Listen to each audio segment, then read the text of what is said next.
How are you all doing? I hope you all are doing well. And we were learning the chapter chemical reactions and equations, where we have seen some interesting topics in the beginning.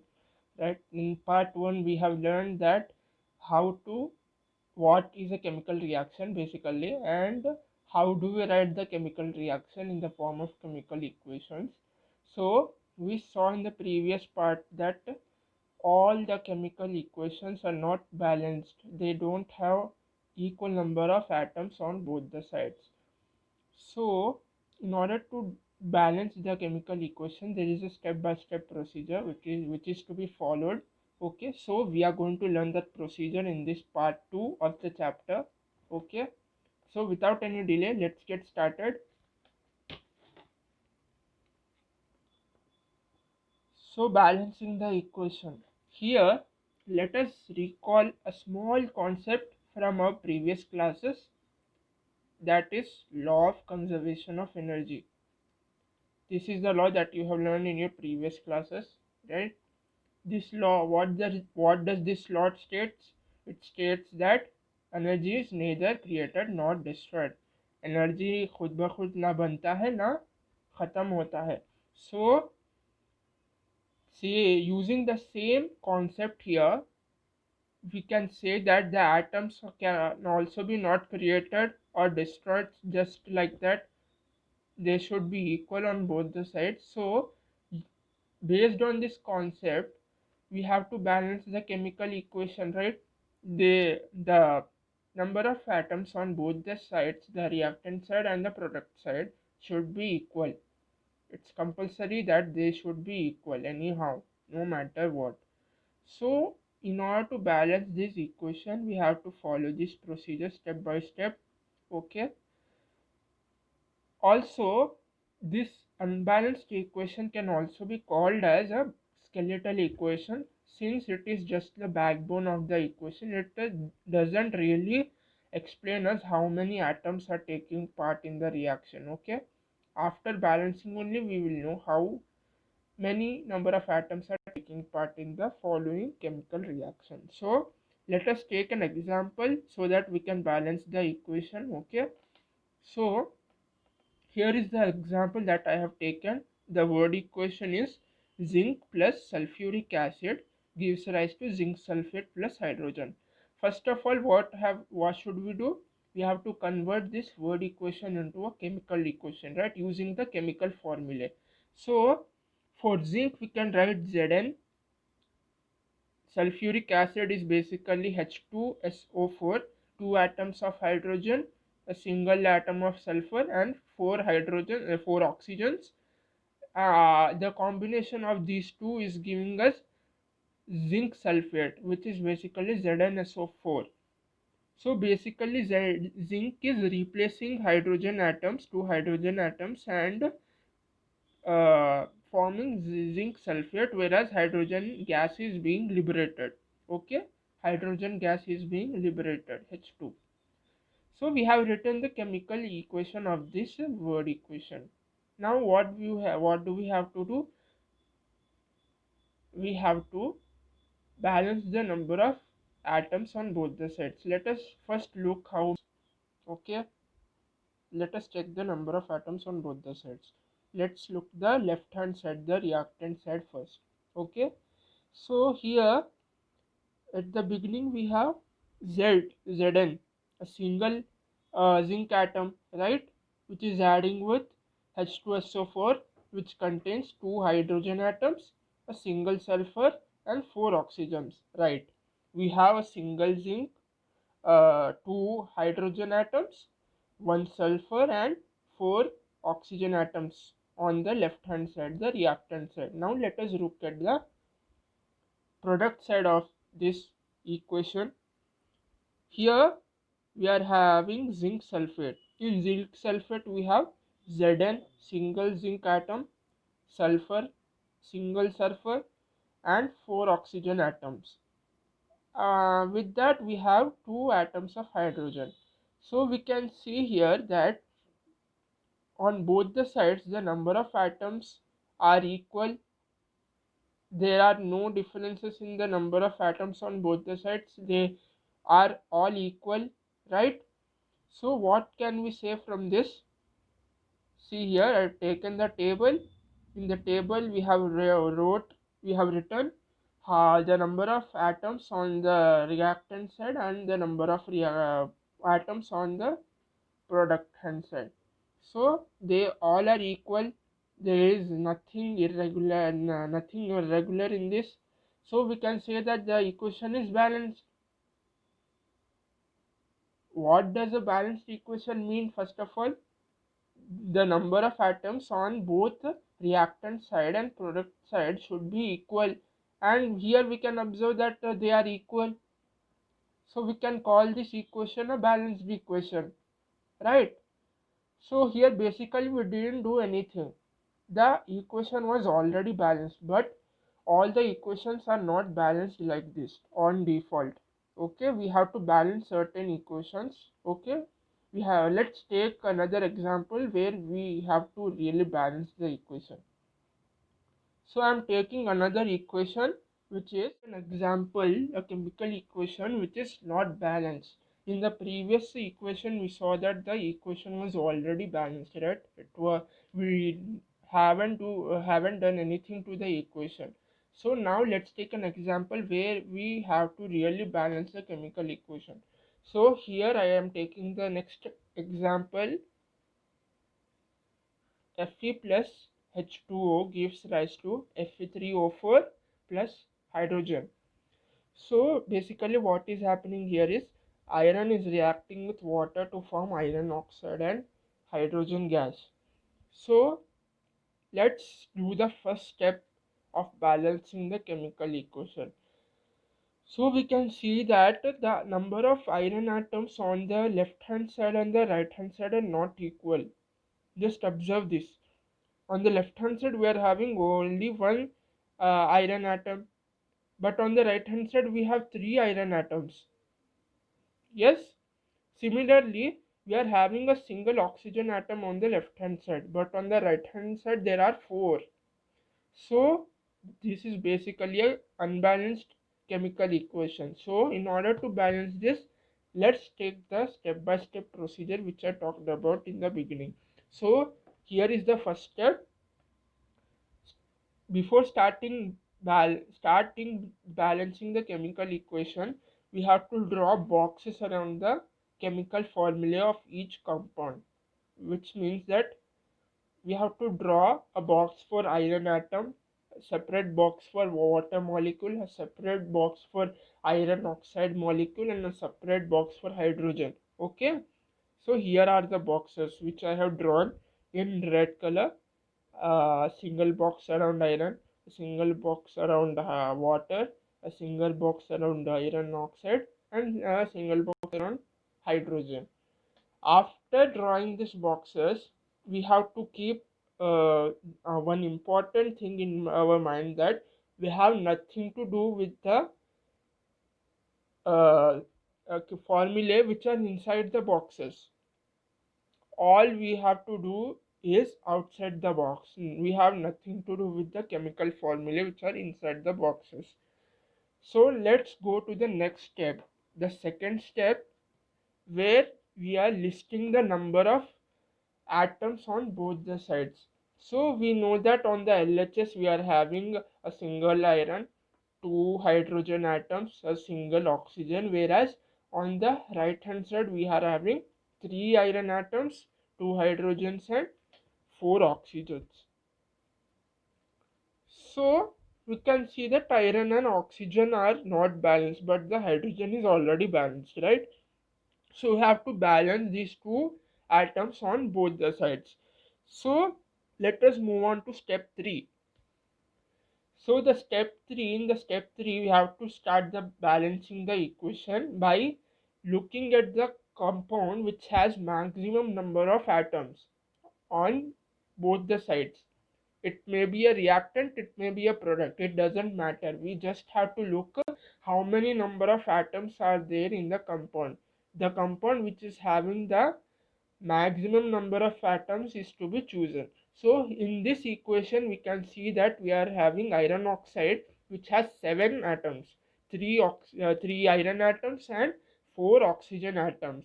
So here we can see that we are having a single oxygen atom on the left hand side, but on the right hand side we are having 4 oxygen atoms. So in order to balance the oxygen, we have to multiply the water molecule on the left hand side with 4. Okay, so let us look at the step 3 again from the beginning. What have we done in the beginning? We have taken a compound which is having the maximum number of atoms in it. It might be a reactant, it might be a product, फर्क नहीं पड़ता है, हमें सिर्फ maximum number of atoms चाहिए. So in iron oxide we are having 7 atoms, right? We can't find more than 7 atoms in any other compound. So this is the compound which is having the maximum number of atoms. So in this compound again we have to choose the atom which is having the maximum number. So in iron oxide there are 3 irons and 4 oxygens. So we can say that oxygen is the most in number, right? In the compound oxygen is in more number, it's 4, iron is only 3, so we are taking oxygen first. So we are balancing this oxygen on both the sides first. So how are we going to balance this oxygen? On the left hand side there is a single oxygen. See here in this table we can see that we are having only a single oxygen on the left hand side, but on the right hand side we are having 4 oxygens. What can we do to balance the oxygens on both the sides? Simply multiply 4 on the reactant side. Yes, we have to multiply 4 to the water molecule so that the oxygens become 4 here, right? So then we can see that the oxygen is balanced. Balancing the number of oxygens on both the sides, we can now see that the number of hydrogens which were initially balanced have now become unbalanced, right? Because see, initially we had 2 hydrogens on both the sides, which means they both were equal before. Now we multiplied 4 to the water molecule. So here oxygens are balanced, okay, but hydrogens which were initially balanced have now become unbalanced. 8 hydrogens on the left hand side but 2 on the right hand side. So we need to balance iron and hydrogen now. So the next step 4, is that now we have to choose any of these 2 atoms to proceed further. You can balance any of these 2 atoms for, okay, the choice is yours.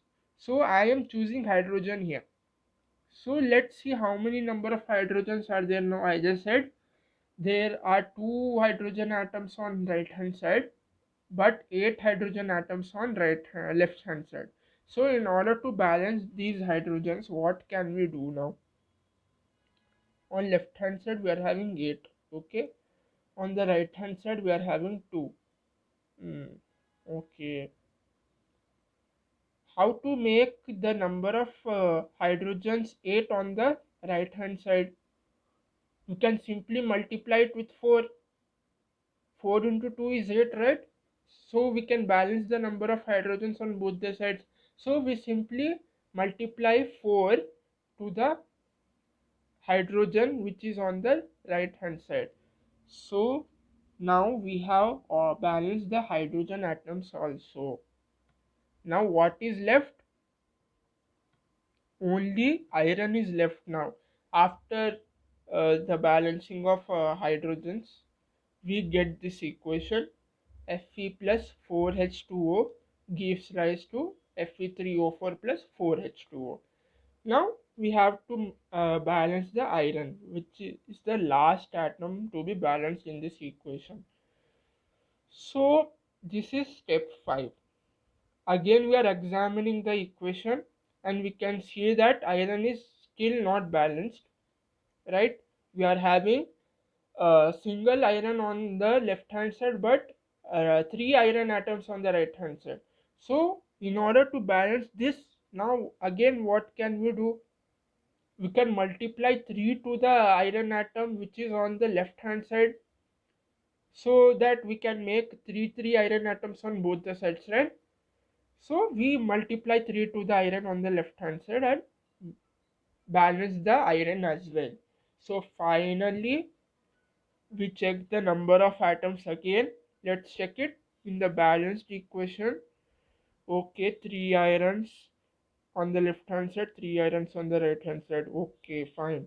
Hydrogens, H2, 2 into 4, 8. Here also on the right hand side we are having 4 into 2, 8 hydrogen atoms. Okay. Oxygen atoms, 4 into oxygen atom, 4 oxygen atoms, and on the right hand side also we are having 4 oxygens. Now we have balanced the equation successfully. Yes, we did it.